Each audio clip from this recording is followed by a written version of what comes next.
If the enemy does not surrender, he will be annihilated. That's the brutal and disgusting motto of a paramilitary group of soldiers deployed by the Soviet Union during the Second World War. Known as the Destruction Battalions, they were groups of soldiers that dealt very roughly with many people during the conflict, and their actions were incredibly shocking and harrowing. Their name connotes carnage and chaos, and the battalions were initially created with the intention to secure the rear of the Red Army. It was said that the Destruction Battalions have no mercy for our enemies, bandits and other fascist cankers. They shall not be just destroyed, but sent directly under the ground, which is their right place. In every village and settlement, the Destruction Battalion has a number of tasks in addition to directly breaking the enemy. With Bolshevist grimness, everybody who imparts provocational rumours or generates panic must be executed.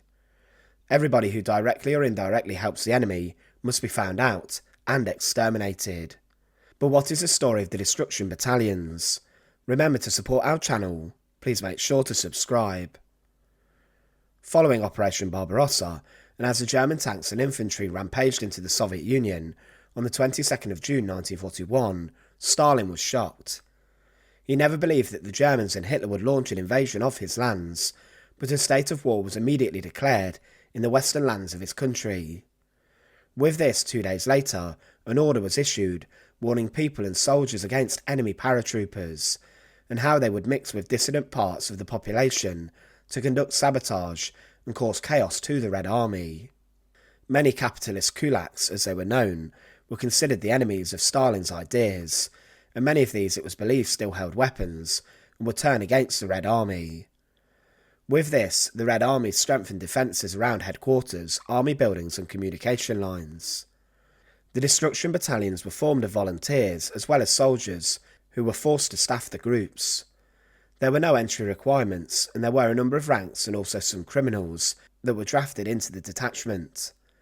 Fighters were trained for dozens of hours, and each fighter battalion was armed with 2 light machine guns, rifles, pistols and grenades. There was initially a lack of weapons, so some ended up using old weapons and anything they could get their hands on, including old sabres and swords. During July 1941, following the launch of Operation Barbarossa, 1,755 Destruction Battalions were formed across all different parts of the front line, and 328,000 men were part of these. Further groups were created in Belarus, and they were also formed inside annexed and occupied lands of Estonia, Latvia, Lithuania and East Poland. The Destruction Battalions were given missions and tasks to protect the security of the Eastern Front, and what happened behind the Red Army, who were fighting the Wehrmacht fiercely. They took very strong actions against anti-Soviet partisans and used a scorched earth policy to terrorise the civilian populations. They burned down many homes and small villages and carried out a large amount of executions of people who they considered to be bandits. Ultimately, many of these were men, women and children who were innocent and were civilians that faced execution, and the NKVD issued orders that any bandit who attacked should be shot and executed on the spot, to also detract possible saboteurs helping the German war effort.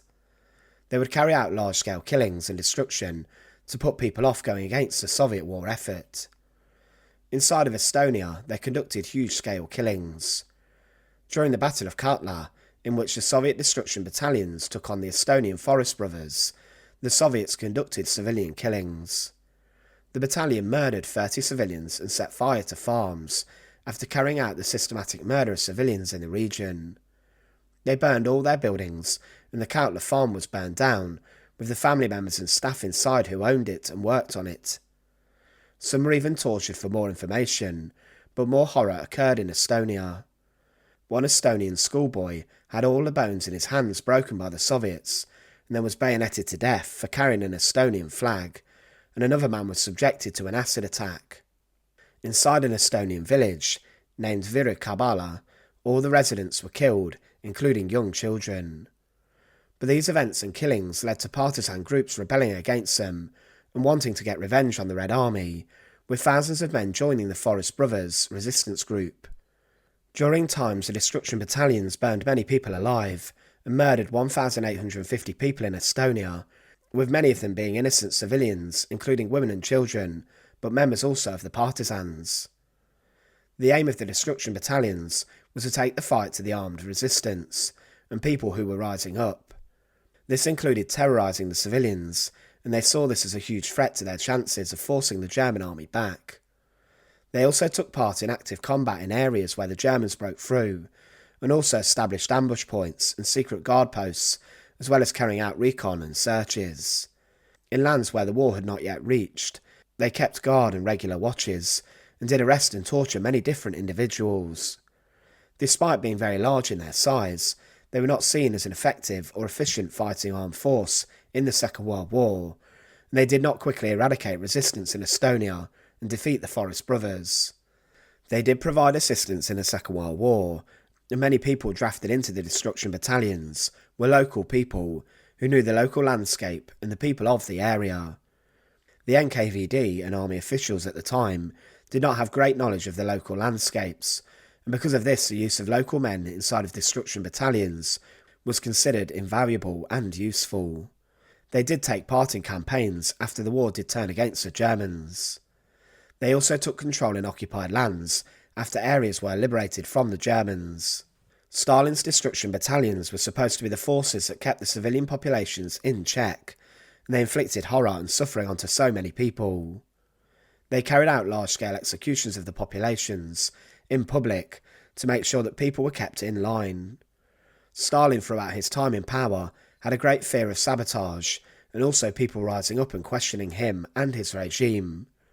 But he saw the questioning of the Red Army in Soviet-occupied lands as dangerous overall to the war effort, and he saw this as a threat to the goal of defeating the Wehrmacht.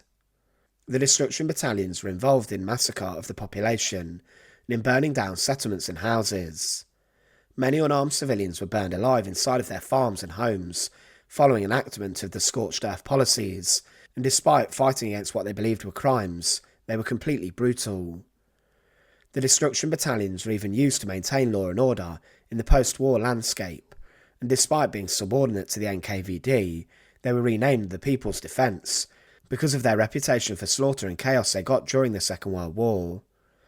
In 2002 they were declared a criminal organisation in Estonia for the implementation of the criminal policies of Stalin's regime. But they were certainly a group that became known for war crimes, execution and causing terror amongst normal people. Thanks for watching. To support our channel, please make sure to subscribe, and once again, thank you so much for watching.